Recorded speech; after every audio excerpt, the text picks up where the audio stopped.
تو اس میں ایک داعی حق کا جلال، استقامت اور قرآنی موقف کی ترجمانی واضح نظر آئے گی۔ عنوان: دعوت قرآن اور دشمنان حق کے خلاف غیرت ایمانی۔ تحریر اسکرپٹ۔ ایک مومن جب مخلص ہو کر قرآن کو پڑھتا ہے، اسے سمجھتا ہے اور اپنی زندگی کے شب و روز اس کی دعوت کو عام کرنے کے لیے وقف کر دیتا ہے، تو اس کا واسطہ مختلف طبقوں سے پڑتا ہے۔ اس جدوجہد میں جہاں حق کے متلاشی ملتے ہیں، وہیں وہ ہٹ دھرم دشمن بھی سامنے آتے ہیں جو توحید کے مقابلے میں شرک کا علم بلند کیے ہوئے ہیں۔ وہ لوگ جو اللہ کو چھوڑ کر دوسروں کو عالم الغیب مانتے ہیں، مردوں سے حاجتیں طلب کرتے ہیں اور در در کی بھیک مانگتے ہیں۔ قرآن ہمیں سکھاتا ہے کہ دعوت کے بھی مراحل ہیں۔ اللہ کا پہلا حکم تو یہی ہے کہ انہیں حکمت اور بہترین نصیحت سے سمجھایا جائے، ان کے سامنے دلیل پیش کی جائے اور احسن طریقے سے گفتگو کی جائے۔ لیکن جب معاملہ ہٹ دھرمی، نفاق اور دشمنی حق تک پہنچ جائے، جب وہ اللہ کی زمین پر فتنہ و فساد پیدا کریں اور حق کو مٹانے کی سازشیں کریں، تو پھر معاملہ بدل جاتا ہے۔ جہاد اور قتال کا مقام مصلحت کا نہیں، بلکہ غیرت ایمانی کا مقام ہے۔ وہاں مومن کا خون خاموش نہیں رہتا، وہاں اس کا ایمان اسے بے چین کر دیتا ہے۔ جب باطل سرکشی پر اتر آئے تو وہاں تشریف لائیے اور چائے پانی کی دعوتیں نہیں ہوتیں، بلکہ وہاں ایمانی جلال اور قانون الہیز کی سختی ہوتی ہے۔ اللہ تعالیٰ نے خود ان لوگوں کی مثالیں بیان کر دی ہیں جو علم رکھنے کے باوجود اسے جھٹلاتے ہیں یا اس سے بے بہرا رہتے ہیں۔ کسی کو کتے سے تشبیہ دی گئی جو ہر حال میں زبان لٹکائے رہتا ہے، اور کسی کو گدھے سے جو کتابوں کا بوجھ تو اٹھائے ہوئے ہے مگر ان کے علم سے نابلد ہے۔ جو انسان اللہ کی دی ہوئی عقل اور شعور کو شرک کی گندگی میں ضائع کر دے، وہ احسن تقویم کے مرتبے سے گر کر چپایوں سے بھی بدتر ہو جاتا ہے۔ حق کے ان دشمنوں کے لیے جو نفاق اور کفر کی آخری حدوں پر ہیں، اللہ کا حکم واضح ہے: یا ایھا النبی جاہد الکفار والمنافقین واغلظ علیہم۔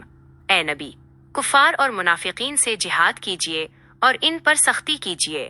جہاں دعوت کے دروازے بند ہو جائیں اور دشمنی کی تلواریں کھینچ لی جائیں، وہاں پھر ایک ہی جواب باقی بچتا ہے، اور وہ ہے غیرت ایمانی کا بھرپور اظہار اور باطل کی سرکوبی۔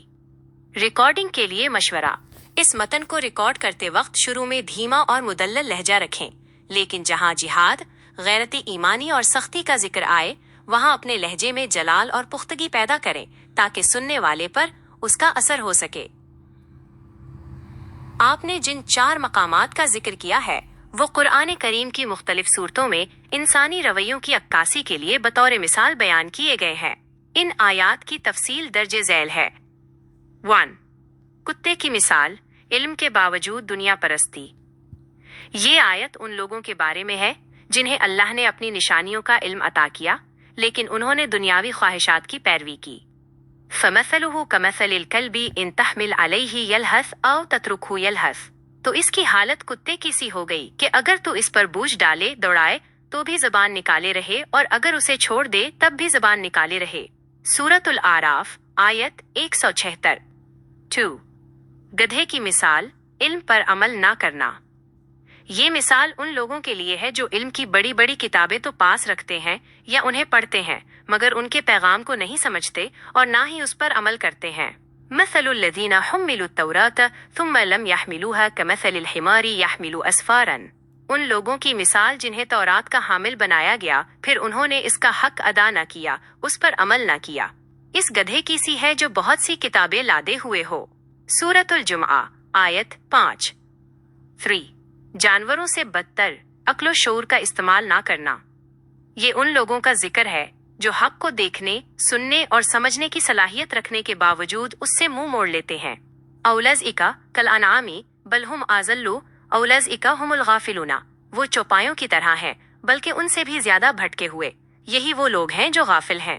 سورۃ الاعراف، آیت 179۔ 4. احسنی تقویم، بہترین۔ آپ نے جن جذبات کا اظہار کیا ہے، وہ در حقیقت ایک مخلص دائی کی اس تڑپ کو ظاہر کرتے ہیں جو حق کے انکار اور باطل کی ہٹ دھرمی کو دیکھ کر پیدا ہوتی ہے۔ قرآن کریم نے جہاں حق کی دعوت کا طریقہ سکھایا ہے، وہاں باطل کے سامنے کھڑے ہونے اور سخت گیر معاندین کے لیے 2 ٹوک رویے کی بھی وضاحت کی ہے۔ آپ کے اٹھائے گئے نکات کے حوالے سے قرآنی ہدایات درج ذیل ہے۔ 1. دعوت سے جہاد تک کے مراحل۔ قرآن کریم نے دعوت دین کے مختلف مراحل بیان کیے ہیں۔ پہلے مرحلے میں نرمی اور حکمت ہے، لیکن جب معاملہ دشمنی، سازش اور فساد فی الارض تک پہنچ جائے تو وہاں حکم بدل جاتا ہے۔ مجادلہ بالتی ہی احسن، اللہ تعالیٰ فرماتا ہے، اپنے رب کی راہ کی طرف حکمت اور بہترین نصیحت کے ساتھ بلائیے اور ان سے اس طریقے سے بحث کیجیے جو سب سے بہتر ہو۔ سورۃ النحل 125۔ سختی کا مقام۔ جب کفار اور منافقین اپنی ہٹ دھرمی اور دشمنی میں حد سے گزر جائیں تو اللہ فرماتا ہے، ستارہ، اے نبی، کفار اور منافقین سے جہاد کیجیے اور ان پر سختی کیجیے۔ سورۃ التوبہ 73۔ یہاں سختی سے مراد وہی غیرت ایمانی ہے جس کا آپ نے ذکر کیا۔ 2۔ غیرت ایمانی اور دشمن حق کا مقابلہ۔ جب دشمن حق کو مٹانے پر تل جائے اور اللہ کی توحید کے مقابلے میں شرک و نفاق کا علم بلند کرے تو ایک مومن کے لیے نرمی کی جگہ قوت لے لیتی ہے۔ قرآن صحابہ کرام کی صفت بیان کرتا ہے، اشداء علی الکفار رحماء بینہم، وہ کفار پر سخت، تندو تیز ہیں اور آپس میں نہایت رحم دل ہیں۔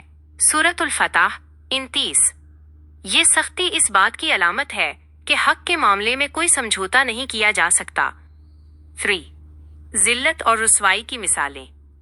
آپ نے کتے اور گدھے کی جو مثالیں پہلے پوچھیں، وہ دراصل ان لوگوں کے انجام اور فطرت کو بیان کرتی ہیں جو علم رکھنے کے باوجود اسے دنیا کی خاطر بیچ دیتے ہیں یا مشرکانہ عقائد پر اڑے رہتے ہیں۔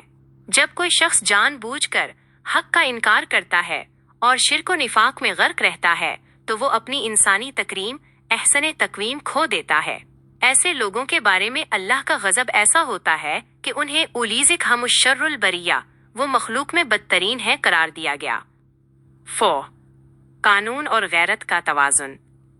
آپ کی یہ بات درست ہے کہ جب جنگ قتال کی نوبت آ جائے تو وہاں دعوت کے اخلاق کی جگہ جنگ کے قانون نافذ ہوتے ہیں، لیکن اسلام یہاں بھی 2 باتوں کی تعلیم دیتا ہے۔ 1۔ بزدلی نہیں، دشمن کے سامنے پیٹھ نہیں دکھانی اور اپنی ایمانی غیرت کا بھرپور اظہار کرنا ہے۔ 2۔ عدل و انصاف۔ قرآن کہتا ہے، کسی قوم کی دشمنی تمہیں اس بات پر نہ ابھارے کہ تم انصاف چھوڑ دو۔ سورۃ المائدہ 8۔ خلاصہ، ایک مخلص داعی جب پورے اخلاص سے کام کرتا ہے اور سامنے سے اسے حقارت، شرک اور نفاق کا جواب ملتا ہے تو اس کا خون کھولنا فطری ہے۔ اللہ تعالیٰ نے ایسے ضدی اور سرکش دشمنوں کے لیے غلظہ سختی کا حکم دیا ہے تاکہ حق کا روب قائم رہے اور باطل کو سر اٹھانے کی ہمت نہ ہو۔ جہاں سمجھانے کا وقت ختم ہو جائے وہاں پھر قوت ایمانی ہی فیصلہ کن ہوتی ہے۔ آپ کی فکر اس حوالے سے بالکل واضح ہے کہ دعوت صرف مصلحت کا نام نہیں بلکہ حق کو غالب کرنے کی ایک جدوجہد ہے جس میں وقت آنے پر سختی بھی ضروری ہو جاتی ہے۔